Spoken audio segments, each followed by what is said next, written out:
जब भी किसी पर्सन के चोट लग जाती है, जैसे कोई एक्सीडेंटल केस हो जाता है या फिर कहीं से गिर जाते हैं या फिर कोई लोहा वगैरह कुछ हाथ पैर में लग जाता है, मतलब किसी भी वजह से जब भी किसी पेशेंट के चोट लग जाती है तो उस टाइम हमें दो इंजेक्शन की सबसे ज़्यादा रिक्वायरमेंट होती है।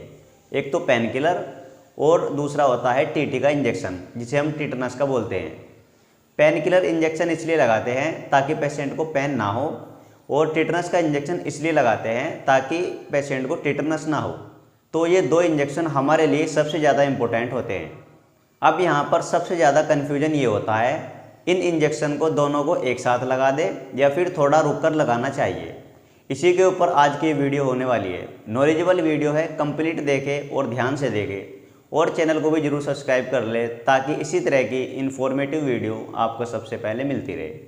तो चलिए वीडियो स्टार्ट कर लेते हैं। जब भी किसी पेशेंट के चोट लग जाती है, इंजरी हो जाती है, तो उस टाइम हमें दो इंजेक्शन की रिक्वायरमेंट होती है, जैसा कि मैंने अभी आपको बताया। उसमें पहला इंजेक्शन होता है पेन किलर और दूसरा होता है टिटनस। अब जब पेशेंट की चोट लग जाती है तो उसमें हमें सबसे पहले पेन किलर इंजेक्शन लगाना चाहिए, क्योंकि बंदे को बहुत ज़्यादा दर्द हो रहा है, तो दर्द को रिड्यूस करने के लिए हमें पेन किलर इंजेक्शन लगाना है। उसके फिर 1 घंटे बाद हमें टिटनस का इंजेक्शन लगाना है। यहाँ पे सबसे ज़्यादा हमारे लोग यही गलती करते हैं। वो क्या करते हैं, या तो टिटनस का इंजेक्शन पहले लगा देते हैं या फिर पेन किलर पहले लगा देते हैं। पेन किलर इंजेक्शन लगाने के बाद जब हम दूसरा इंजेक्शन टिटनस का लगाते हैं तो टिटनस की स्ट्रेंथ बिल्कुल लो हो जाती है। उस इंजेक्शन का कोई फ़ायदा बिल्कुल नहीं होता।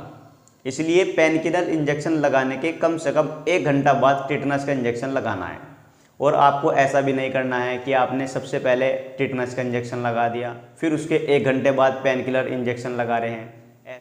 ऐसा भी नहीं करना है, क्योंकि पेशेंट को उस टाइम सबसे ज़्यादा दर्द को कम करने की ज़रूरत है।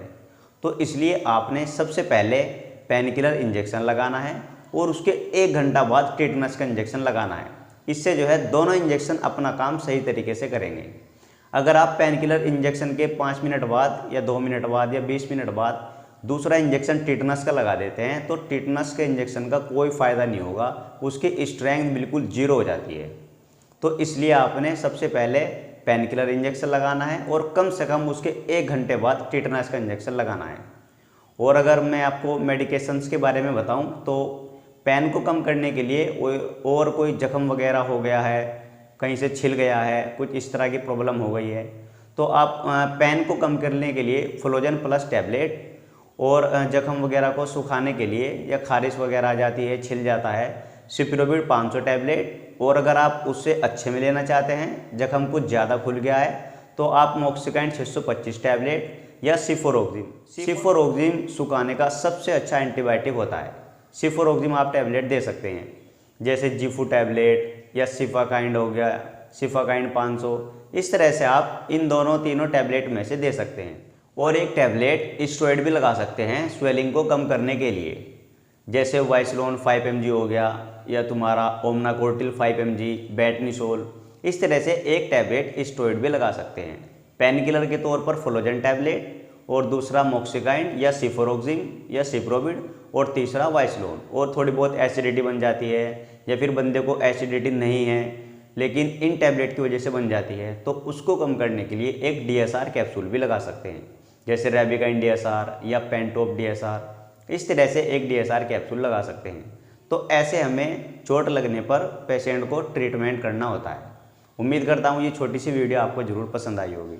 इसी तरह की वीडियो देखने के लिए आप हमारे चैनल को भी सब्सक्राइब कर सकते हैं।